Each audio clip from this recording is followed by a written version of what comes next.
Naririnig na po ako dyan. Mayroon kasing ano dito eh. Meron kasing tumawag. Okay, no? Hello, te. May tatanong lang po ako, bro. Ano yan, te? Brother Windel. Brother Wendell, go ahead. Apo. Ano to ba yun?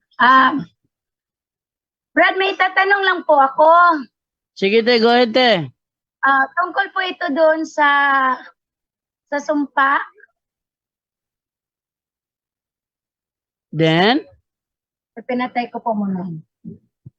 Pinatay ko po yung sa tika. Okay. Kasi po, hindi po tayo live ano po, bro? Hindi Live to.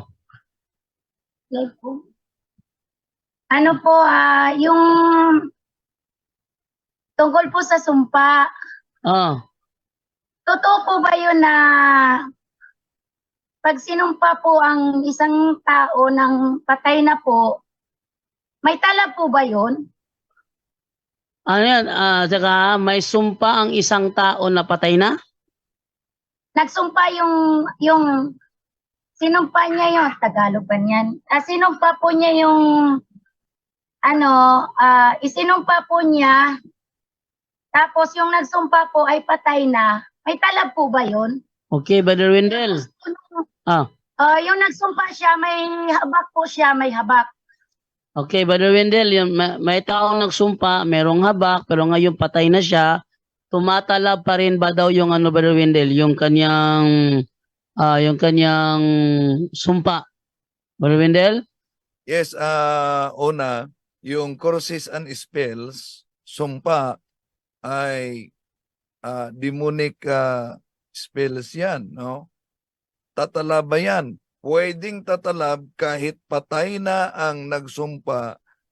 Pwedeng tatalab dahil may bahagi naman sa tao na hindi mamamatay ang kanyang kaluluwa. No? Pwedeng tatalab kung ang isinumpa ay wala sa state of grace. Pero kung nasa estado ng grasya siya, so protected siya. Okay, te? Opo. Ito po, kasi nung namatay siya, nung pagtanggal sa habak, kasi bawal sa ospital ang habak, pagtanggal po sa habak, namatay po siya. Ngayon, nakuha po nila ang habak. Ano po ang gagawin sa habak? No, Brother Wendell?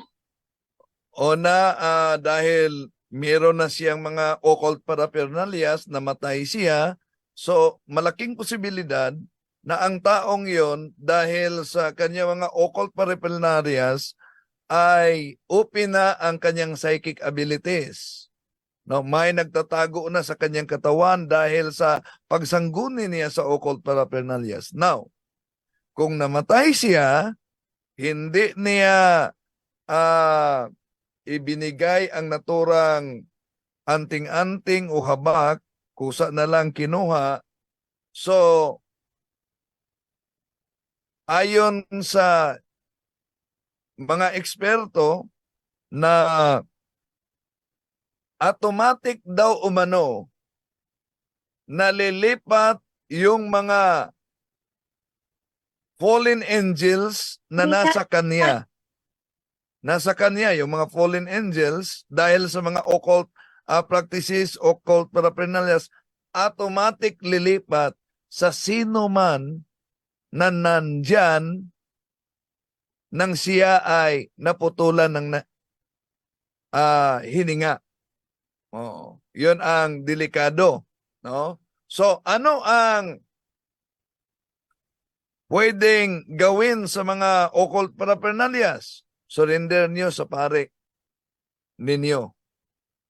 O kung meron mang exorcist sa diocese ninyo, isoko ninyo. I-break yun.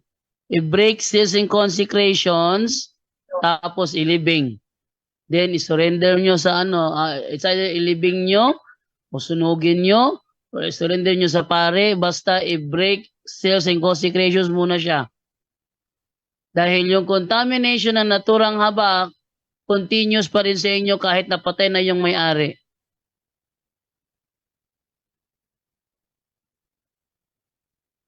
Okay ba yun, te? Oh. Sino po ang mag-break? Pwede ikaw. Pwede ikaw, pwede yung anak mo. At mag-renounce kayo lahat. I-renounce nyo yan in front of the Blessed Sacrament. I-renounce nyo yung inyong occult involvement. Kung meron mang gumamit sa inyo ng habak, i-renounce nyo yon. Lahat ng mga non-Catholic beliefs and practices, i-renounce nila yon.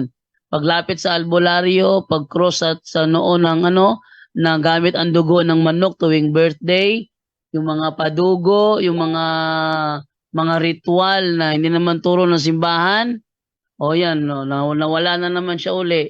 So yung kanyang signal talaga ang problematic dito, hindi yung akin. Okay, so doon na lang po muna yon. Siya na bahala doon. Chatan ko na lang ha, panoorin mo na lang sa live sa replay ang sagot. Na lang. Okay, so